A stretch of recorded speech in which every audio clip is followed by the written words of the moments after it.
Warahmatullahi wabarakatuh. Perkenalkan, nama saya Zahra Risa Putri dengan NPM 2359201008. Di sini saya akan mengerjakan UAS mata kuliah Sistem Informasi Geografis yang diampu oleh Bapak Muhammad Yudi Abdul Syawari, MTI. Di sini tugasnya adalah membuat peta 3D dari hasil foto drone yang akan diolah menggunakan software Agisoft. Nanti hasilnya bakal bentuk peta 3D. Dan ada laporannya juga dari hasil pemetaannya. Di sini pembagian sampelnya itu sudah dibagi sesuai nama. Nama saya adalah Risa Putri dan mendapatkan sampel 1. Ini sampel 1. Ini udah saya download dan juga dia downloadannya itu dalam bentuk zip. Zipnya ini harus diekstrak terlebih dahulu. Setelah diekstrak, kita langsung masuk ke software Agisoft-nya.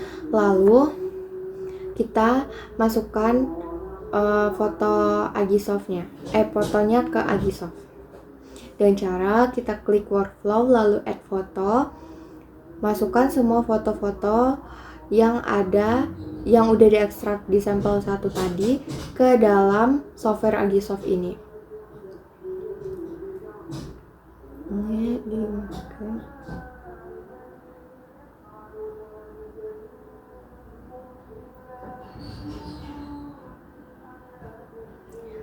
Setelah itu kita klik OK, saya klik OK. Di sini terdeteksi 200 kamera.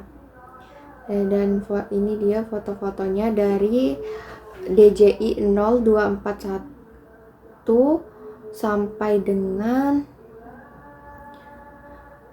DJI 0440. Lalu kita pilih yang workflow, like foto, lalu di sini saya pilih yang medium aja. Nah, kita tunggu prosesnya. Like foto ini tuh tujuannya untuk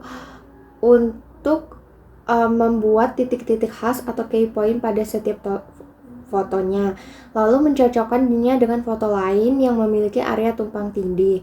Pencocokannya ini tuh bisa membangun model awal bisa untuk membangun model awal nanti, yaitu spare point cloud, serta menentukan lokasi kamera secara otomatis dalam ruang 3 dimensi. Fungsi like fotonya ini tuh mencari dan mencocokkan fitur visual antar foto yang overlap, lalu menentukan posisi dan orientasi kamera saat pengambilan gambar, terus membangun kerangka dasar 3D berupa titik-titik awal, yaitu spare cloud, lalu menyiapkan data untuk proses lanjutan seperti dense cloud dan juga mesh. Ini tunggu prosesnya sampai selesai. Nah, hasil dari like foto itu seperti ini. Jadi dia bentuknya titik-titik gitu. Lalu setelah itu kita ke workflow lagi, ke proses selanjutnya yaitu build dense cloud. Di build dense cloud ini nanti dia membangun titik awan padat, yaitu dense point cloud. Tahapan ini tuh tujuannya untuk membuat representasi 3D yang lebih detail dan akurat dari objek atau area yang dipetakan. Kita ke workflow lalu klik build dense cloud, pilih. Di sini saya pilih kualitasnya yang medium aja.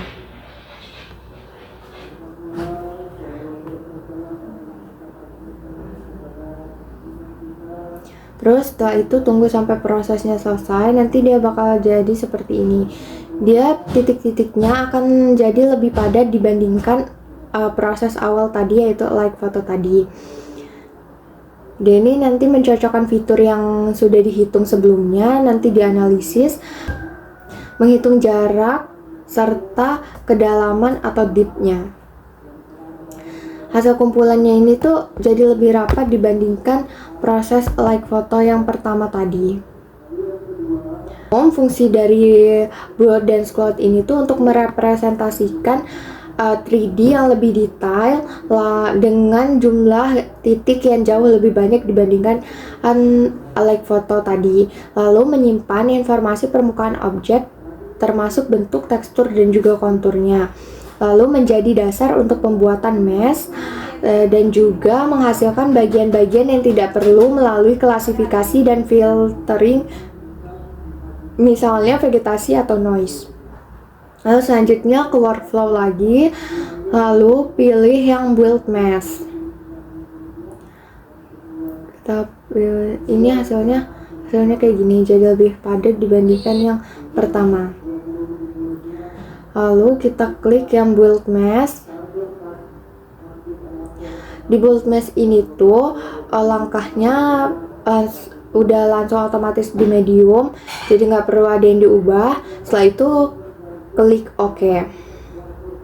Itu tahap build mask ini tuh tujuannya untuk mengubah kumpulan titik-titik 3D yang padat atau dense cloud tadi menjadi permukaan 3D yang lebih halus bertekstur. Biasanya itu tuh dalam bentuk segitiga kecil. Di sini saya pilih kualitas medium. Jadi fungsi dari build mask ini tuh nanti si Agisoft-nya akan menghubungkan titik-titik pada dense cloud menjadi jaringan permukaan. Lalu mesh ini akan menggambarkan bentuk objek atau permukaan tanah secara lebih jelas, tidak daripada titik-titik tadi, titik-titik aja tadi. Lalu menghasilkan bentuk-bentuk 3D yang solid, bukan lagi sekedar kumpulan titik. Lalu permukaan mesh ini nanti merepresentasikan kontur, volume, bentuk bangunan, dan detail bangunan, dan mempersiapkan dasar untuk tahap berikutnya, yaitu build texture. Lalu nanti dia akan menghaluskan area yang kurang rapat pada dense cloud sehingga modelnya itu terlihat lebih realistis dan tidak terputus. Nah, ini hasil dari build mesh. Dia udah lumayan terlihat gambarnya, bentuk bangunannya itu udah mulai terlihat. Tapi dia tuh masih gambarnya atau petanya ini tuh masih belum terlalu realistis gitu, kayak masih buram-buram gitu, belum HD tampilannya tuh. Tapi daripada proses pertama dan kedua, proses ketiga ini tuh jauh lebih kelihatan gambarnya, jadi kita bisa lihat gambarannya itu seperti apa. Walaupun belum terlalu jelas untuk teksturnya, tekstur bangunannya atau warna bangunannya itu belum terlalu terlihat.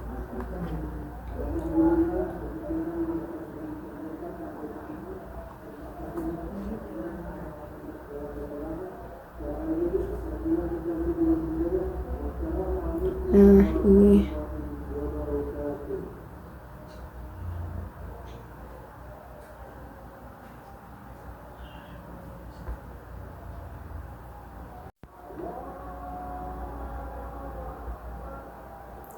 Nah, lalu kita ke tahap berikutnya, ke workflow lagi, lalu kita pilih yang build texture. Ini langsung oke saja tanpa perlu ada pemilihan kualitas, karena dia udah gak ada pilihan seperti itu lagi, langsung klik OK. Nah, di build texture ini setelah model 3D-nya atau mesh-nya itu udah dibuat, nanti build texture ini fungsinya untuk memberikan lapisan warna dan detail permukaan pada model 3D agar tampilannya itu terlihat lebih nyata, tidak polos, sesuai dengan kondisi sebenarnya di lapangan. Nanti Agisoft Metashape-nya ini akan mengambil informasi warna atau RGB dari foto-foto asli yang telah di-alike. Kemudian nanti Agisoft-nya memproyeksikan warna tersebut ke permukaan mesh. Jadi fungsi dari build texture ini tuh untuk memberikan warna dan detail realistis pada model 3D sehingga objeknya itu terlihat seperti kondisi asli, bukan hanya bentuk tanpa warna. Lalu menggabungkan informasi dari banyak foto dan menghasilkan tekstur yang tajam dan juga seragam, serta memberikan kualitas visual untuk keperluan analisis dan lain-lain, serta mengurangi noise atau perbedaan pencahayaan melalui proses blending sehingga warnanya itu lebih konsisten. Ini kita tinggal tunggu aja prosesnya sampai dia selesai. Nah, ini setelah di fotonya di build texture, hasilnya seperti ini. Dia hasilnya tuh jauh lebih realistis dibandingkan yang tadi belum terlalu HD. Di zoom in, di zoom zoom out atau kita putar-putar, itu dia udah lebih enak dilihat dibandingkan saat masih build mesh tadi. Nah, selanjutnya kita save dulu filenya ini. Di sini saya kasih beri nama UAS, nama Azahra Risa Putri Geo. Lalu kita save. Setelah kita save, kita masuk lagi ke file, kita klik lagi file, lalu pilih yang export. Pilih yang generate report. Di sini title-nya bisa kita tambahin. Saya nambahin UAS Geo di title-nya. Lalu di save dan diberi nama.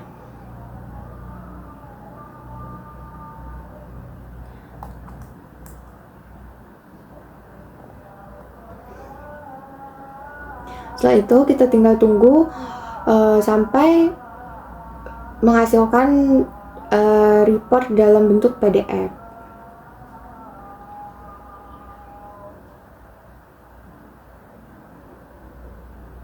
Nah, hasilnya seperti ini. Dia ada 7 halaman dengan memiliki banyak informasi. Ini untuk tampilan petanya. Peta yang sudah jadi.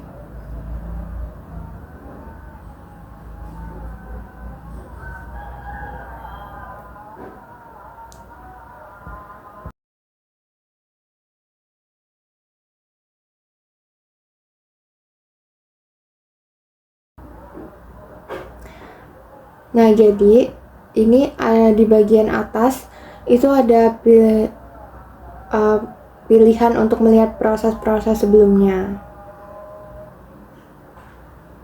Jadi kesimpulannya, kalau Alex Photo itu menyelaraskan posisi kamera dan menghasilkan kerangka awal 3D, kalau Build Dense Cloud itu tuh memperkaya detail permukaan dengan titik 3D yang lebih padat. Kalau Build Mesh itu membentuk permukaan model sehingga objeknya itu dapat direpresentasikan secara utuh.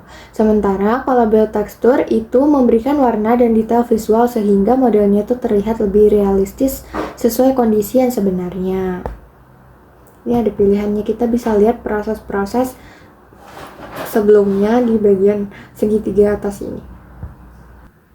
Ini adalah hasil dari generate report yang udah di ekspor tadi. Hasilnya seperti ini. Ekspornya dalam bentuk PDF. Hasilnya seperti ini. Di halaman pertama itu ada gambar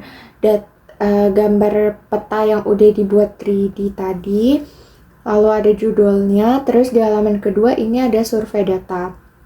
Di survei data ini itu tuh nunjukin hasil pemetaan udara menggunakan metode fotogrametri yang bertujuan untuk menghasilkan data spasial dari area yang tumpang tindih.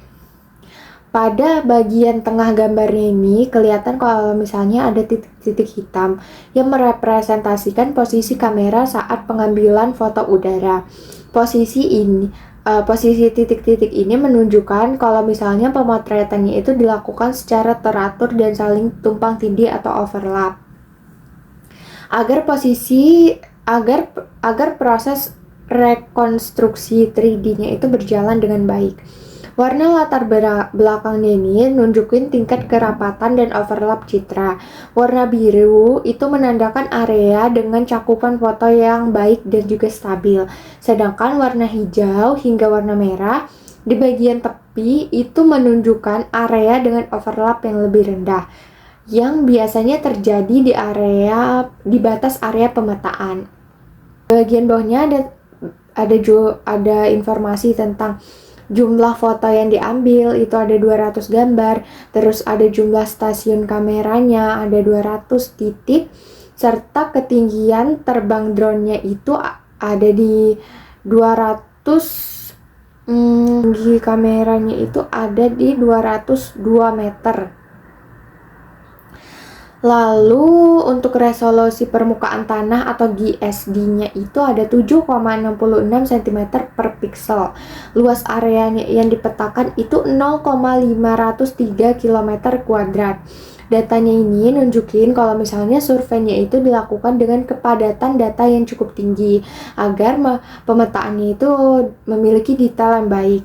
Untuk T-point dan akurasinya, T-pointnya itu ada 171.384 titik.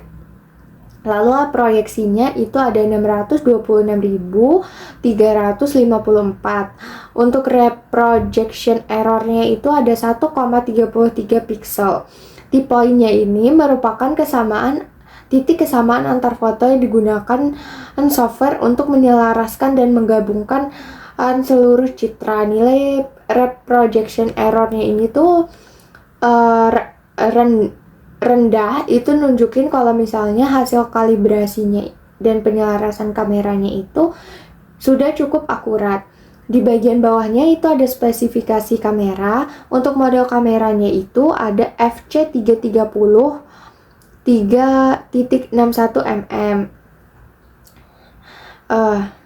Lalu ada resolusi kameranya itu ada di 4000 kali 3000 pixel. Focal length-nya itu ada 3,61 mm. Ukuran pixelnya itu 1,56 dikali 1,56.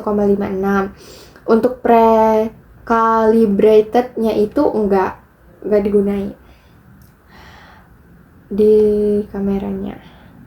Terus jadi ini tuh secara keseluruhan data surveinya itu menunjukkan kalau misalnya proses pengambilan foto udara yang dilakukan itu sudah sangat baik, memiliki overlap yang cukup dan juga T-point yang besar, serta keselarasan serta tingkat kesalahan proyeksi yang rendah. Lalu selanjutnya ini ada kamera calibration. Gambar ini menunjukkan hasil proses kalibrasi kamera pada survei fotogrametri yang dilakukan. Kalibrasi kameranya itu bertujuan untuk mengkoreksi distorsi lensa serta memastikan bahwa posisi orientasi kamera pada setiap fotonya itu dapat dihitung secara akurat. Lah di bagian bawah itu ada image residual. Ini tuh terlihat vektor residual yang ditampilkan itu dalam bentuk garis-garis yang berwarna. Setiap garisnya itu menunjukkan selisih posisi titik hasil prediksi dengan posisi yang sebenarnya pada citra. Pada panjang garis ini mewakili besar kesalahan atau error, sedangkan arahnya ini menunjukkan arah distorsi. Skala 1 pixel di bagian bawah gambar ini menunjukkan bahwa setiap besar residual itu berada di bawah 1 pixel, menandakan kualitas kalibrasi kameranya sudah sangat baik. Distribusi residualnya ini ya relatif merata, itu menunjukkan bahwa distorsi kameranya itu telah dikoreksi dengan baik di seluruh area gambar, tidak terpusat pada satu gambar saja atau satu sisi saja. Lalu ada spesifikasi kamera. Untuk model kameranya itu masih sama. Lalu jumlah gambarnya itu 200 gambar. Untuk tipe kameranya itu frame. Resolusinya 4000 kali 3000 pixel, focal length-nya 3,61 mm, dan ukuran pixelnya masih 1,56 kali 1,56. Lalu ada parameter kalibrasi kamera. F ini itu focal length, menunjukkan panjang fokus hasil kalibrasi. CX dan juga CY itu koordinat titik pusat optik kamera. K1, K2, dan juga K3 itu koefisien distorsi radial lensa. Untuk P1 dan P2 itu koefisien distorsi tendensial. Tabelnya ini tuh menampilkan hasil perhitungan parameter kalibrasi kamera beserta tingkat kesalahan error dan kolerasi antar parameter. Datanya ini digunakan untuk memastikan kamera yang dipakai dalam survei fotogrametri memiliki akurasi internal yang baik. Di sini ada kolom value dan juga error juga. Selain tadi ada F focal length, CX, CY, K1 sampai K3, P1 dan P2. Di sini juga ada value. Value itu menunjukkan nilai akhir parameter hasil kalibrasi. Untuk error itu menunjukkan tingkat ketidakpastian dari setiap parameter. Jadi semakin kecil nilai error, maka semakin stabil dan akurat parameternya. Untuk focal length, di sini nilainya, nilai panjang fokus kameranya dari hasil kalibrasinya itu adalah 2368,58 dengan errornya itu 0,11. Itu menunjukkan hasil yang sangat stabil. Untuk CX dan CY itu menunjukkan hasil posisi pusat optiknya. Nilai CX dan CY itu memiliki error kecil. Itu menunjukkan kalau misalnya posisi pusat kameranya itu terdeteksi dengan baik. Lalu ada K1, K2 dan juga K3. Ini tuh parameter yang digunakan untuk mengoreksi distorsi lensa berbentuk radial, seperti efek cembung atau cekung. Nilainya sangat kecil. Itu tuh menunjukkan kalau misalnya distorsi radial kameranya itu relatif rendah. P1 dan P2 parameternya ini menggambarkan distorsi akibat sejajaran lensa dan sensor. Nilainya juga kecil, itu tuh menandakan kalau misalnya distorsi tangesialnya hampir tidak signifikan. Untuk correlation metricnya ini tuh nilai mendekati 1 atau minus 1 menunjukkan hubungan yang kuat antar parameter. Kalau misalnya nilainya 0 itu menunjukkan hubungan yang lemah. Lalu selanjutnya ada camera location. Gambar di kamera location ini nunjukin posisi kamera estimasi pemrosesan fotogrametri. Ada perkiraan kesalahan dan posisi errornya juga. Kesalahan posisi kamera itu direpresentasikan dalam bentuk elips. Elips pada bidang horizontal X dan Y itu menunjukkan kesalahan posisi longitude atau latitude. Untuk elips pada arah vertikal Z itu menunjukkan kesalahan ketinggian atau altitude kamera. Warna elipsnya menunjukkan besar kecilnya error dalam skala warna di sisi kanan gambar. Ini skala warnanya. Titik hitam di tengah elips itu menandakan posisi kamera hasil estimasi terakhir. Dari tampilan elipsnya ini yang relatif kecil dan juga konsisten, dapat disimpulkan kalau misalnya estimasi kameranya itu cukup stabil dan juga akurat. Tidak terlihat elips yang terlalu besar atau menyimpang, sehingga menunjukkan kualitas pemrosesan data yang baik. Nilai rata-rata error pada posisi kameranya pada tabel di bawah gambarnya ini, X-nya itu 3,0 sekian meter, lalu Y-nya itu 2,63 sekian meter, Z-nya itu 0,3 sekian meter, XY errornya itu 4,0 sekian meter. Untuk total errornya itu ada 4,05 sekian meter. Nilai error vertikal Z itu Z yang lebih kecil dibandingkan error horizontal itu menunjukkan bahwa estimasi ketinggian kameranya itu lebih presisi dibandingkan posisi horizontal. Jadi hasilnya ini tuh menunjukin kalau misalnya penentuan kamera lokasi yang digunakan itu sudah dilakukan dengan cukup akurat, dengan error yang masih dalam batas wajar dan juga hasilnya cukup baik. Lalu selanjutnya ada DEM atau Digital Elevation Camera. Ini tuh model permukaan yang merepresentasikan ketinggian area penelitian berdasarkan hasil rekonstruksi fotogrametri dari foto udara. DEM ini digunakan untuk menggambarkan variasi elevasi permukaan tanah dan juga objek di atasnya seperti bangunan atau vegetasi. arti-arti dari warna elevansinya ini, warna biru itu menunjukkan area yang elevansinya rendah, warna hijau hingga kuning itu menunjukkan area yang elevansinya sedang, untuk warna merah itu menunjukkan elevansinya tertinggi. Skala warna di sisi kanan itu menunjukkan rentang elevansi dari 0 hingga 72 meter. Perbedaan warnanya ini bisa membantu mengidentifikasi perubahan topografi secara visual. Kualitas dan resolusi DEM-nya ini 30,7 cm per pixel. Untuk kerapatan titiknya 10,6 titik per meter persegi.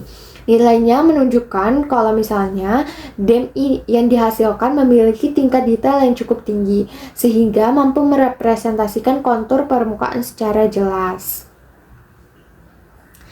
Kita bisa lihat di sini variasi elevansi yang signifikan pada area tertentu, terutama pada bagian yang berwarna lebih terang. Hal ini mengidentifikasikan adanya bangunan dan struktur yang ketinggiannya itu lebih tinggi dibandingkan area sekitarnya. Secara keseluruhan, DEM-nya ini nunjukin kalau misalnya hasil pemrosesan elevansinya itu berhasil direkonstruksi dengan baik, memiliki resolusi dan kerapatan titik yang memadai, serta dapat digunakan untuk analisis lanjut. Terus ada processing parameter. Processing parameter ini menunjukkan seluruh pengaturan dan hasil utama selama proses pengolahan data fotogrametri di software Agisoft ini. Parameter ini menentukan kualitas, akurasi, detail hasil akhir seperti spare point cloud, DEM, dan juga model 3D. Yang pertama itu ada general, kameranya itu ada 200, berarti jumlah foto yang digunakan dalam pemrosesan model. Terus alik kameranya juga 200, berarti seluruh foto berhasil disejajarkan, tidak ada foto yang gagal diproses. Lalu ada koordinat sistem WGS 84. Ini sistem koordinat global berbasis geografis. Lalu ada rotation angle, itu ada yaw, pitch, dan juga roll. Ini tuh orientasi kamera dihitung secara lengkap dalam ruang 3D. Jadi ini tuh data fotonya lengkap dan berhasil diproses dengan baik dari awal. Lalu ada spare point, ada points cloud, spares point cloud. Di sini T-point-nya ada 171.384.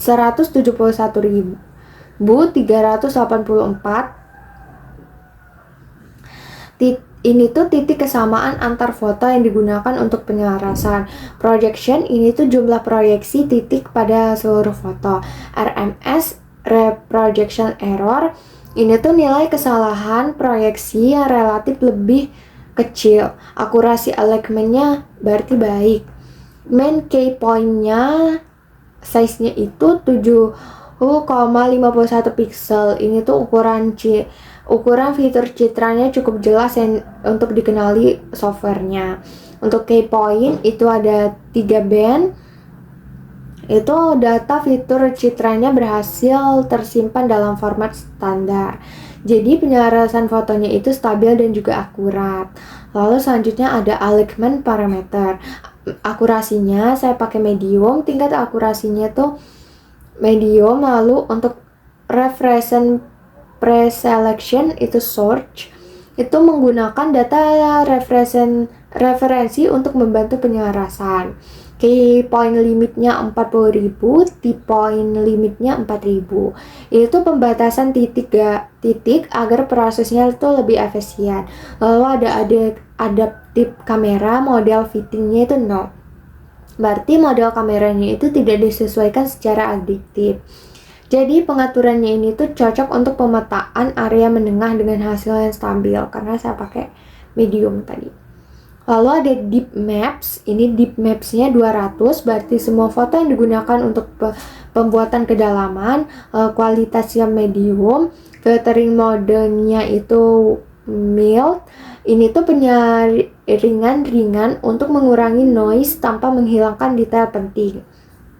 Processing time-nya itu kurang lebih 3 jam 42 menit. Jadi deep maps-nya yang dihasilkan itu detailnya cukup baik dan juga tinggi, noise-nya juga terkendali. Untuk dense point cloud itu poinnya poin ini jumlah titik padatnya itu sangat besar, dilihat dari angkanya ini. Lalu point color-nya itu ada 3 band, itu tuh setiap titik memiliki informasi warna. Processing time-nya itu kurang lebih 2 jam 52 menit. Lalu untuk model 3D ini tuh ada phase, vertex dan juga vertex color dan tekstur. Itu model 3D-nya itu memiliki geometri yang cukup halus dan siap divisualisasikan. Ini ada texture generation. Teksturnya memiliki resolusi yang baik dan tampilannya juga realistis. Sekian video penjelasan dan juga sekian video pembuatan peta 3D menggunakan software Agisoft dan juga penjelasan hasil generate report dari saya. Mohon maaf apabila ada kesalahan. Saya akhiri. Wassalamualaikum warahmatullahi wabarakatuh.